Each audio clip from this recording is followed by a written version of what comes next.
A smug host tried to trap JDVance and got smashed in seconds. It was a crisp, electric evening at one of America's most watched talk shows, the studio pulsing under blinding lights as Vice President J.D. Vance strode onto the set. Fresh from swearing his oath just days prior, he radiated a quiet, steely confidence. A man who'd faced worse than bright lights and had nothing to hide, everything to prove. The audience, packed into tiered seats, buzzed with restless energy, their whispers cutting through the air. Something big was coming. You could feel it. Marcus Bennett, the host with a razor-sharp tongue and a well-known liberal lean, sat poised with a stack of cards, his smile tight and calculated. His producer had promised a respectful dive into the new administration, but the glint in Bennett's eyes and the crew's nervous fidgeting told a different tale. Vance, tempered by years in the Marine Corps, clocked the trap before he even sat down.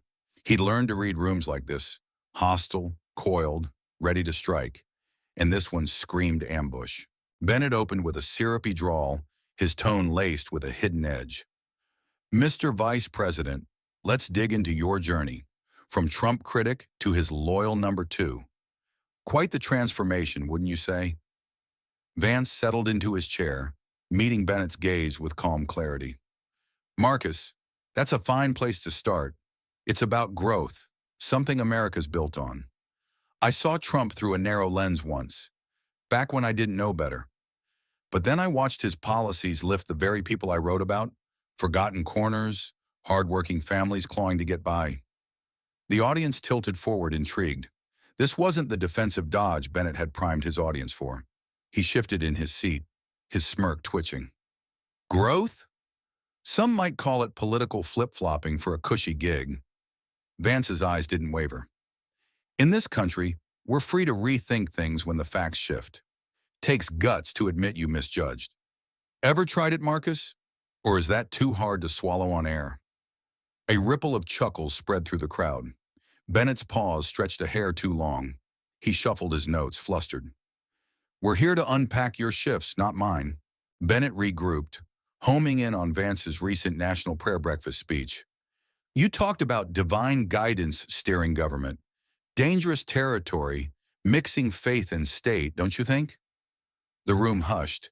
Bennett's smirk widened, baiting a stumble.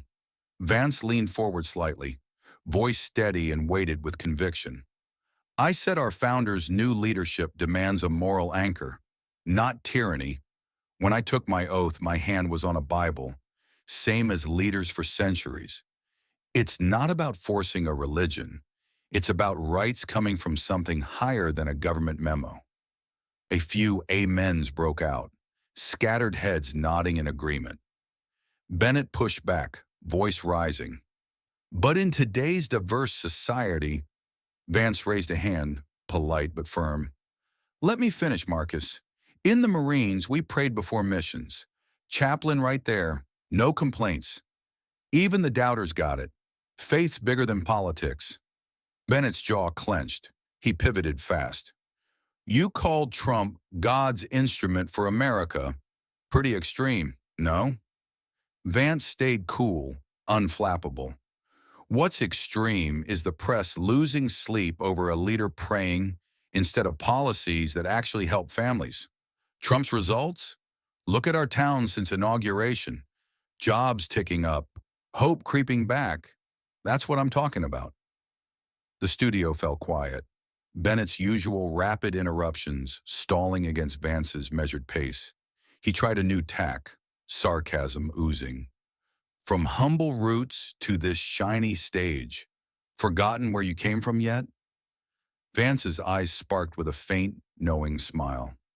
"Where I'm from, Marcus, we judge a man by his heart, not his suit or his zip code.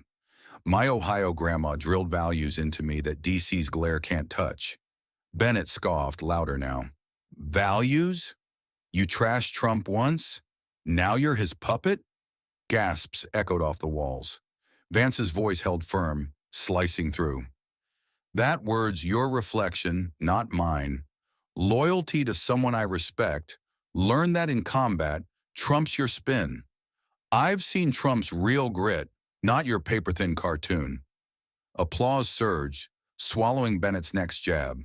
Sweat glistened on Bennett's forehead as he circled back to faith. Your convenient Christianity, just election timing, right? Vance's tone sharpened, a rare edge cutting through. I've been in the same pews for years, Marcus. Ask my grandma. We prayed before meals, even when the table was bare. Hit my politics all you want, but don't drag what millions hold sacred through the mud. A woman in the front row clapped fiercely, sparking a wave of shouts. The crowd was alive now. Bennett stammered, "You said traditional values are—" Vance interjected, smooth and relentless. "No, you said they're stuck in the past. Ask the folks in church every Sunday, the patriots flying flags. Are they fossils to you?" Silence blanketed the room, thick and heavy. Bennett's polished facade cracked wide open. "You're twisting everything," he snapped, voice pitching up. Vance stayed calm, unyielding. "I'm just showing what eats at you. A guy from my dirt road roots thinking for himself, not bowing to your worldview." Bennett floundered, his notes shaking in his grip. Vance turned to the camera, voice deep and resonant. "This isn't about one smug host crashing and burning. It's bigger. Faith, family, freedom. They figured they'd shame me for backing Trump, for believing in God in the old ways. But these aren't just talking points. They're the backbone of this nation.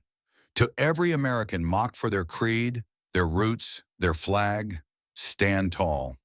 Character isn't about winning over critics. It's about holding fast to truth." He stood, the audience exploding to their feet, cheers rattling the studio walls. Bennett, pale and deflated, muttered something about time running dry. Vance walked off, head high, proving dignity dismantles arrogance, and truth cuts through bias like a blade. Like and subscribe if this hits home. God bless America.